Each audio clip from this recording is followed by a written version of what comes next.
La diferencia entre una lente gruesa y una lente delgada es que en este segundo caso el espesor, distancia entre los polos de sus caras, es despreciable respecto de los correspondientes radios de curvatura y da por tanto lo mismo tomar las distancias respecto al polo de la primera cara o de la segunda, ya que ambos aproximadamente coinciden.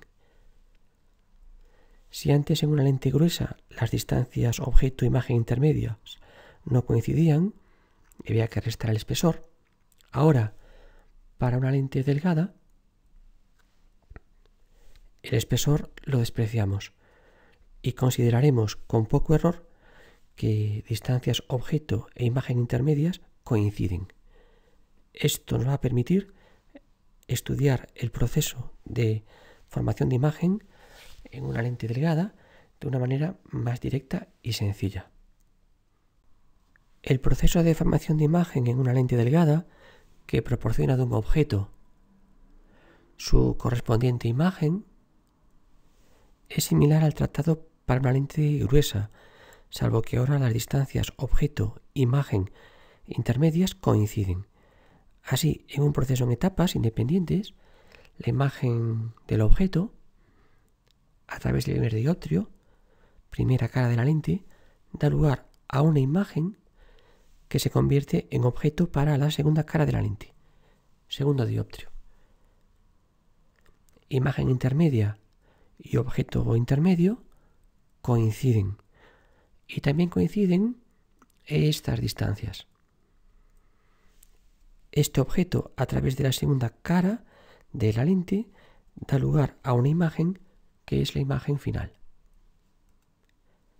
Veamos cómo obtener una relación directa para una lente delgada entre la distancia objeto P y la distancia imagen P', utilizando dos veces la fórmula de Gauss para el dioptrio. Veamos esto de forma más dinámica. Primero nos olvidamos de la segunda cara y nuestra primera cara de la lente delgada separará un primer medio, normalmente aire, de índice de refracción n, de un segundo medio, normalmente vidrio, de índice de refracción n'. Escribimos la fórmula de Gauss para este primer dioptrio con estos índices, siendo la distancia objeto para el primer dioptrio coincidente con la distancia objeto a la lente. Para la segunda cara de la lente delgada, el primer medio será ahora el vidrio de la lente de índice de refracción n'. Y el segundo medio tendrá, igual que antes, índice de refracción n. Escribimos la fórmula de Gauss para estos índices, donde ahora la distancia imagen al segundo dioptrio coincide con la distancia imagen a la lente, y donde la distancia objeto coincide con la distancia imagen intermedia. En resumen, el resultado que proporciona la fórmula de Gauss a través de la primera y de la segunda cara de la lente son estas dos ecuaciones. Si las sumamos, este término se cancela y obtenemos un resultado que se denomina ley del constructor de lentes delgadas. Bien así o bien así, agrupando los índices de refracción y las inversas de los radios de curvatura. Resultado que nos permite calcular la distancia imagen conociendo las distancias objeto, las características de la lente, radio de curvatura e índice de refracción, así como el índice de refracción del medio en el que está inmersa la lente. Fijaos que esta ecuación no contempla el caso de que el índice del medio a derecha e izquierda de la lente sea distinto. Pensad cómo se resolvería esta situación. Por supuesto, al aplicar esta ecuación e interpretar los resultados, hay que tener en cuenta el criterio de signos que hemos definido. Igual que en el dioptrio, si queremos saber cómo es la imagen, mayor, menor, igual, derecha o invertida, debemos calcular su aumento lateral. Razón entre el tamaño de la imagen y del objeto, o en este caso, razón entre la distancia objeto y distancia imagen a la lente. En efecto, si tomamos un rayo que pase sin apenas desviarse por el centro de la lente delgada, tenemos dos triángulos rectángulos, este y este, en donde la razón de sus catetos opuestos coincide con la razón de sus catetos adyacentes. Al igual que ocurría con los dioptrios, una lente presenta un par de puntos singulares que permiten simplificar bastante el estudio de los procesos de formación de imagen: el foco objeto y el foco imagen. El foco objeto es un punto sobre el eje cuya imagen está en el infinito sobre el eje. Su distancia a la lente se denomina distancia focal objeto y se calcula sustituyendo en la ecuación del constructor de lentes delgadas la distancia objeto por la distancia focal objeto y la distancia imagen por infinito. Este primer término es nulo y obtenemos la inversa de la distancia focal objeto en función de los índices de refracción y radios de curvatura. El foco imagen es la imagen sobre el eje de un objeto puntual que está en el infinito sobre el eje. Su distancia a la lente se denomina distancia focal imagen y se calcula sustituyendo en la ley del constructor de lentes, en este caso, la distancia imagen por la distancia focal imagen y la distancia objeto por infinito. Este segundo término es nulo y obtenemos así la inversa de la distancia focal imagen en función de índices de refracción y radios de curvatura. Observamos que esta inversa es precisamente el segundo término de la ecuación de la ley del constructor de lentes, lo que nos permite escribir esta ley ahora en función de la distancia focal imagen. Esta será la ecuación que emplearemos en general a la hora de resolver problemas con lentes delgadas. En resumen, las expresiones de las inversas de las distancias focales de una lente delgada difieren en el signo, lo que nos indica que los focos están en lados diferentes de la lente, pero a la misma distancia de ella en valor absoluto. Una será positiva y otra será negativa. Y son cantidades que dependen de los radios de curvatura y de los índices de refracción de medio y lente. Así, si cambia el medio en el que se encuentra una lente de vidrio, por ejemplo, de aire a agua, cambian sus distancias focales. La distancia focal imagen puede tomar un valor positivo o negativo. Para las lentes convexas, aquellas que son más gruesas en su centro, la distancia focal imagen es positiva. El foco imagen está a la derecha, siendo así la razón por la cual se denominan positivas. Y los rayos paralelos que inciden sobre ella convergen cortándose realmente en F', razón por la cual se denominan convergentes. ¿Seguro? Bueno, pues veámoslo, por ejemplo, para una lente biconvexa de vidrio inmersa en aire. En ese caso, este multiplicando será positivo y este multiplicando también será positivo, ya que este radio R1 es positivo y este radio R2 es negativo. Para las lentes cóncavas, aquellas que son más gruesas en sus extremos, la distancia focal-imagen es negativa. El foco está a la izquierda, siendo así la razón por la cual se denominan negativas. Y los rayos paralelos al eje que inciden sobre ella divergen y se cortan virtualmente en F', razón por la cual se denominan divergentes. ¿Seguro? Bueno, pues vamos a verlo para una lente plano cóncava de vidrio inmersa en aire.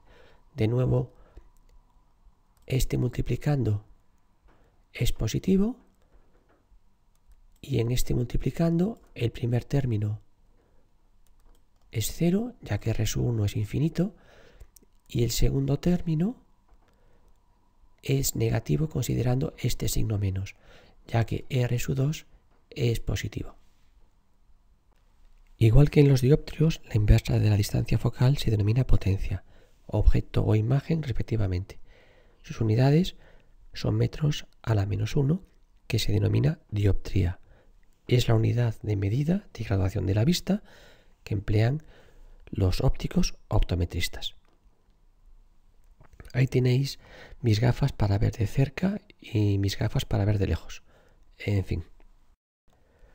Veremos estos procesos de formación de imagen con una experiencia de cátedra empleando una lente de Fresnel, que consta de una serie de surcos concéntricos, típicamente sobre una lámina de plástico, y que replican esos surcos en conjunto la curvatura de una lente convencional, pero sin el espesor, que veis que se elimina.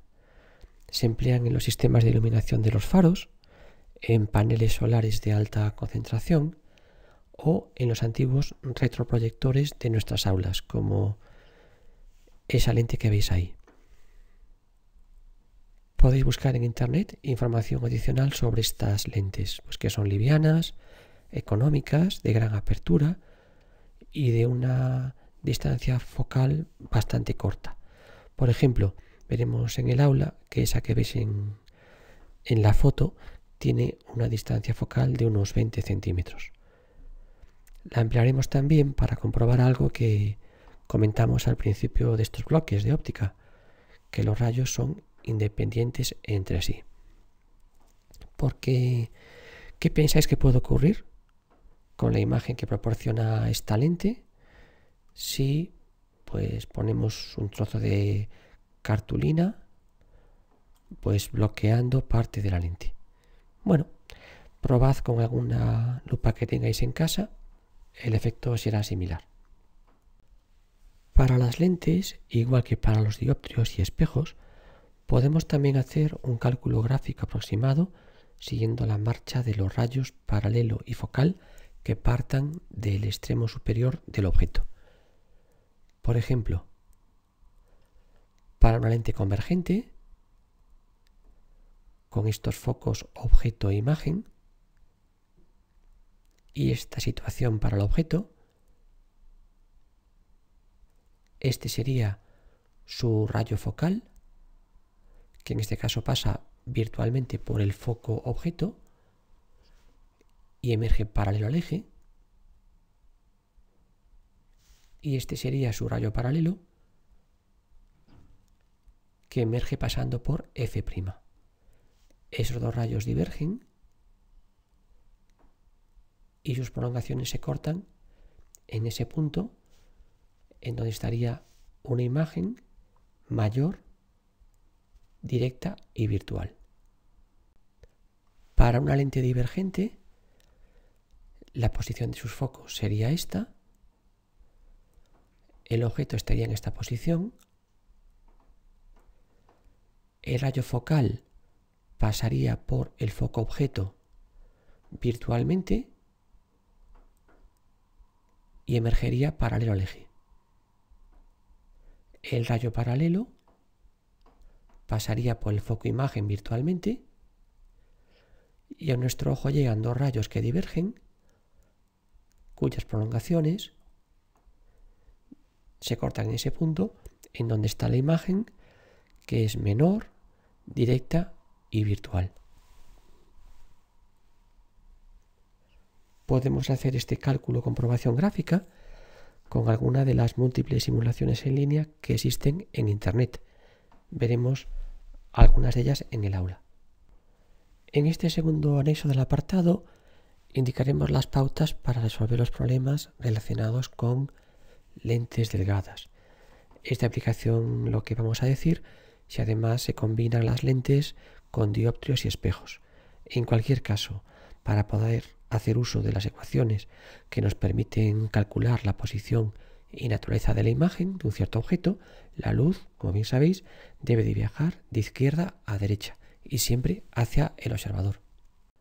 Habrá que utilizar estas ecuaciones para calcular posición y aumento. Si hay varios elementos, los analizaremos por separado, de forma independiente, en un proceso en etapas, donde el objeto, a través de la primera de las lentes, da lugar a una imagen que se convierte en objeto para obtener la imagen final. Aunque imagen intermedia coincide con objeto intermedio, las distancias objeto e imagen no coinciden, ya que se toman respecto de orígenes distintos. Hay que, por lo tanto, corregir este cambio de origen restando la diferencia entre lentes. Y donde el aumento a través del sistema compuesto se obtiene, como es habitual, como el producto de los aumentos. Finalmente veamos algunos instrumentos ópticos. Posiblemente el más simple es la lupa, una lente convergente de pequeña distancia focal que proporciona, como ya hemos visto en algún trazado de rayos anterior, una imagen para nuestro ojo virtual, directa y mayor, si el objeto está entre la lente y su foco. Un anteojo astronómico de Kepler está formado por dos lentes convergentes, un objetivo de gran distancia focal y un ocular que actúa como lupa, con sus focos coincidentes como se indica. Para objetos muy alejados proporciona una imagen virtual invertida y mayor que el objeto. Esta inversión es problemática, pues por ejemplo para observar una estrella, pero si estamos realizando, por ejemplo, una observación terrestre, podemos enderezar la imagen haciendo uso del fenómeno de la reflexión total, empleando un par de prismas, como ya vimos en los binoculares o prismáticos, al mismo tiempo que se acortan las distancias entre objetivo y ocular. Por supuesto, existen sistemas inversores que emplean solo lentes adicionales. Podemos prescindir de los prismas para obtener una imagen directa y mayor que el objeto, sustituyendo la lente convergente por una lente divergente en el ocular. En este anteojo terrestre o de Galileo, los focos ahora se disponen así. Tanto el anteojo de Kepler como el anteojo de Galileo son, por tanto, sistemas afocales. Si el objeto está en el infinito, muy alejado, su imagen también se forma en el infinito, pero con una inclinación mayor y, por tanto, con un tamaño mayor. Finalmente, con un microscopio observamos objetos pequeños con una ampliación mayor que la que puede proporcionar una lupa. Objetivo y ocular tienen distancias focales parecidas, el objetivo tiene una distancia focal menor que el ocular y sus focos no están acoplados. La distancia de separación es del orden de 10-20 centímetros. La imagen que proporciona del objeto es virtual, invertida y mayor.